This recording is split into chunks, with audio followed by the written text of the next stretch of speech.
কর্তব্যরত অবস্থায় সরকারি মেডিকেল কলেজে নৃশংসভাবে খুন হয়েছেন মহিলা চিকিৎসক। যৌন হেনস্থার প্রমাণ মিলেছে ময়নাতদন্তে প্রাথমিক রিপোর্টে। কোল খালি হয়ে গেছে আরও এক মাইল। অন্যদিকে এই ঘটনায় কলকাতা পুলিশেরই এক সিভিক ভলান্টিয়ারকে গ্রেপ্তার করেছে পুলিশ।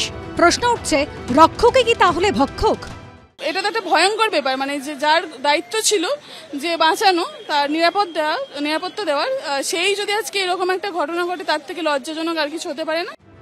আন্দোলনকারীরা বারবার প্রশ্ন তুলছেন হাসপাতাল কর্তৃপক্ষের ভূমিকা নিয়ে, প্রশাসনের ভূমিকা নিয়ে। তারা বলছেন, প্রশাসনের হুঁশ ফিরবে কবে, নাকি বারবার হবে বিলম্বে বোধোদয়? আর কত প্রাণ অকালে ঝরে গেলে শিক্ষা নেবে পুলিশ প্রশাসন?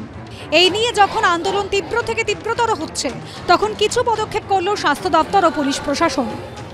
সরিয়ে দেওয়া হলো আরজিকর মেডিকেল কলেজের উপাধ্যক্ষ তথা মেডিকেল সুপার সঞ্জয় বশিষ্ঠকে। তার জায়গায় দায়িত্বে আনা হয়েছে বুলবুল মুখোপাধ্যায়কে। সুপার বদল হয়েছে, এটা আমরা ওয়েলকাম করছি।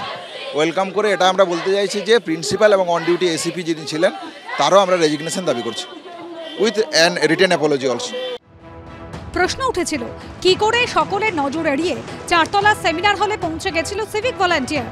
এই প্রেক্ষাপটে এদিন চুক্তিভিত্তিক 2 নিরাপত্তারক্ষীকে সাসপেন্ড করেছে কর্তৃপক্ষ। শোকজ করা হয়েছে আরজিকর মেডিকেল কলেজে নিরাপত্তার দায়িত্বে থাকা বেসরকারি নিরাপত্তা সংস্থাকে। সূত্রের খবর, সোমবার তাদের ডাকা হয়েছে।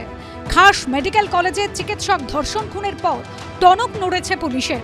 শনিবারের পর রবিবারও পুলিশে 6 লাখ আরজিকর মেডিকেল কলেজ চত্বর।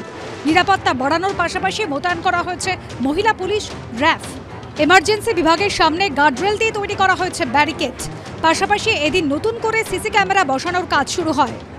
পরিষেবা যাতে স্বাভাবিক থাকে, বাইরে থেকে বিক্ষোভ করতে হাসপাতালের চত্বরে যাতে কেউ না আসে, সেই জন্য ইতিমধ্যে কিন্তু কড়া হতে দেখা যাচ্ছে পুলিশকে।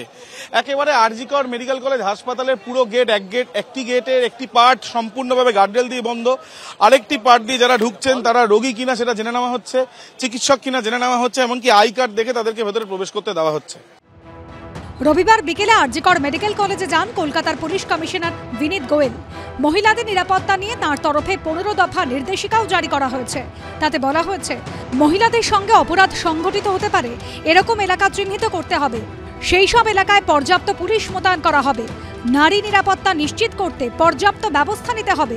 শপিং মল, ব্যস্ত এলাকায় পর্যাপ্ত সিসিটিভি ক্যামেরা বসাতে হবে।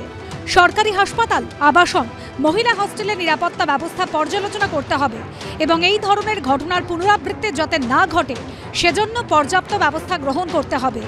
নিরাপত্তা বিঘ্নিত করে এমন সমস্যা খুঁজে বের করতে পুলিশকে মহিলা চিকিৎসক, ছাত্রীদের সঙ্গে আরও বেশি যোগাযোগ করতে হবে। ভালো ফলের জন্য এই কাজে ব্যবহার করতে হবে মহিলা পুলিশ কর্মীদের। তাদের সঙ্গে গুরুত্বপূর্ণ হেল্পলাইন নম্বর, ইমেল, অন্যান্য গুরুত্বপূর্ণ নম্বর শেয়ার করতে হবে, যেখানে তারা তাদের সমস্যাগুলি বিনা দ্বিধায় শেয়ার করতে পারেন। কার্যত চিকিৎসার কোনো ইনফ্রাস্ট্রাকচার হসপিটালগুলোকে রোগী কল্যাণ সমিতির নামে বাইরে থেকে পরিচালিত করা হচ্ছে। পুরোটাই দলতন্ত্র। সিভিক ভলেন্টিয়ার্স তৃণমূল কংগ্রেসের 24 ঘন্টার কর্মী। এতদিন স্বীকার করছে সরকার কোনো সিসিটিভির কভারেজ ছিল না, নিরাপত্তার ব্যবস্থা ছিল না। এখন কিছু ঘোষণা করছেন। বিগত কয়েক বছরে আরজিকরে মমতা বন্দ্যোপাধ্যায় স্বাস্থ্যক্ষেত্রে যেভাবে যুগান্তকারী বিপ্লব এনেছেন, যেভাবে স্বাস্থ্যক্ষেত্রে হাসপাতালে পরিকাঠামো এবং পরিষেবাগত উন্নয়ন হয়েছে, বিগত কয়েক বছরে কিছু অনভিপ্রেত ঘটনা নিশ্চিত করে আরজিকরে পরপর ঘটছে, যেগুলো কাম্য নয়। যে ব্যাপারে মাননীয় মমতা বন্দ্যোপাধ্যায় নিজে স্বয়ং তার কনসার্ন এক্সপ্রেস করেছেন, তিনি বিষয়টি দেখছেন।